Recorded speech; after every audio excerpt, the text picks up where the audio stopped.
Assalamualaikum warahmatullahi wabarakatuh.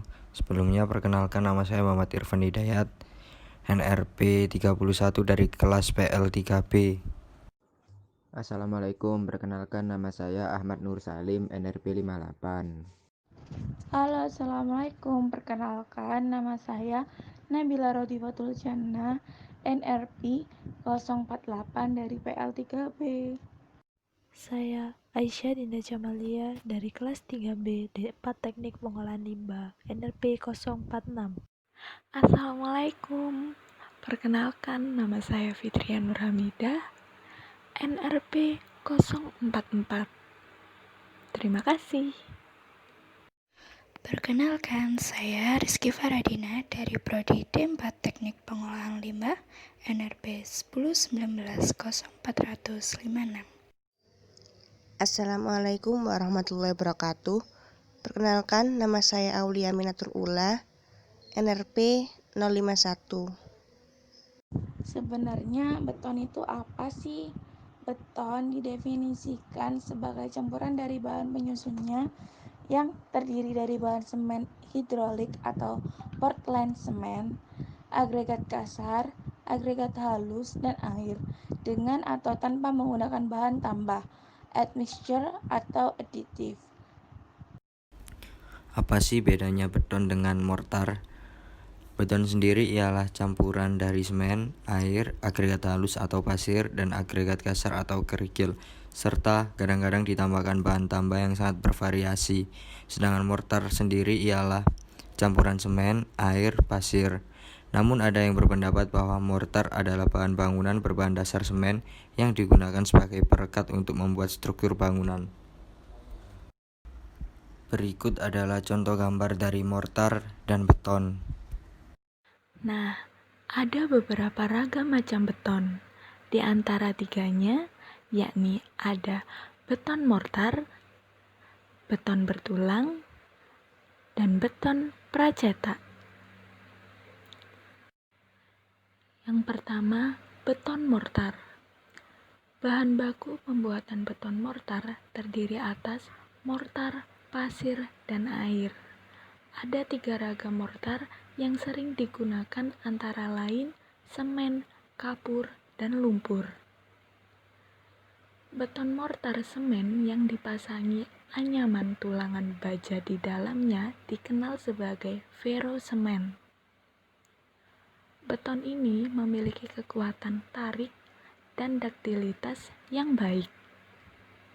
Yang kedua, beton bertulang. Beton bertulang tercipta dari perpaduan adukan beton dan tulangan baja. Perlu diketahui, beton mempunyai sifat kuat terhadap gaya tekan, tetapi lemah dengan gaya tarik. Oleh karena itu, tulangan baja sengaja ditanamkan ke dalamnya agar kekuatan beton tersebut terhadap gaya tarik meningkat. Beton bertulang biasanya dipasang pada struktur bentang lebar seperti pelat lantai, kolom bangunan, jalan, jembatan, dan sebagainya. Yang ketiga, beton pracetak. Beton yang dicetak di luar area pengerjaan proyek pembangunan disebut beton pracetak. Beton ini memang sengaja dibuat di tempat lain agar kualitasnya lebih baik. Selain itu, pemilihan beton tersebut juga kerap didasari pada sempitnya lokasi proyek dan tidak adanya tenaga yang tersedia. Beton pracetak biasanya diproduksi oleh perusahaan-perusahaan yang bergerak di bidang pembangunan dan pengadaan material. Beton punya kelebihan dan kelemahan tidak. Tentunya, beton memiliki beberapa kelebihan dan kelemahan. Kelebihan beton yang pertama adalah mudah dicetak. Beton mudah dibentuk sehingga dapat digunakan sesuai dengan kebutuhan struktur bangunan.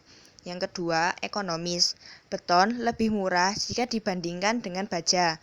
Biaya pemeliharaan beton juga rendah. Yang ketiga, tahan api. Beton tahan terhadap temperatur tinggi sehingga aman jika terjadi kebakaran gedung atau setidaknya masih memberikan kesempatan kepada penghuni saat bencana terjadi. Yang keempat, mudah didapat bahan bakunya. Karena Indonesia merupakan negara yang kaya akan sumber daya alam. Misalnya, pasir yang akan digunakan sebagai salah satu komponen beton dapat ditemukan di pegunungan maupun di dasar lautan. Untuk kelemahan pemakaian beton, yang pertama adalah kuat tariknya lemah, yakni sebesar 9% sampai 15% dari kuat tekan. Yang kedua, beton yang sudah mengeras tidak dapat diubah. Lalu yang terakhir, beton tidak ramah lingkungan. Fly ash adalah sisa dari hasil pembakaran batu bara pada pembangkit listrik, di mana fly ash ini bisa dimanfaatkan sebagai bahan dari pembuatan beton.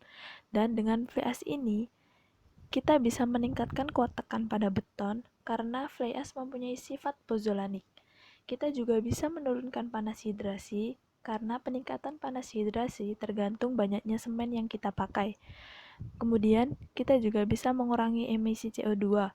Kenapa? Jika infrastruktur meningkat, penggunaan beton pun akan ikut meningkat, maka produksi semen pun meningkat dan menyebabkan global warming dari proses pembuatan semen tersebut. Maka dari itu, jika menggunakan fly ash, maka kita bisa mengurangi pemakaian semen. Dan sudah ada beberapa negara yang menggunakan fly ash ini sebagai bahan material bangunan, seperti Jepang, India, Vietnam, dan lain-lain. Dalam proses perencanaan, perlu diperhatikan aspek keamanan dari segi kekuatan. Salah satu faktornya ialah faktor beban. Faktor beban sendiri dibedakan menjadi dua, yaitu beban mati dan beban hidup. Beban mati atau dead load bisa diartikan sebagai suatu beban yang dimiliki oleh bangunan tersebut. Contohnya, lantai, tehel, atap, dan lain-lain. Sedangkan beban hidup atau life load ialah beban yang bergerak di lantai tersebut dan sifatnya berpindah-pindah. Contohnya, orang ataupun benda-benda yang berpindah-pindah. Standar mutu beton dikatakan baik jika beton telah melewati uji kompetensi, di mana pada uji kompetensi terdapat dua perhitungan, yakni yang pertama menggunakan perhitungan mutu beton dengan karakteristik, dan kedua menggunakan perhitungan beton dengan FC aksen.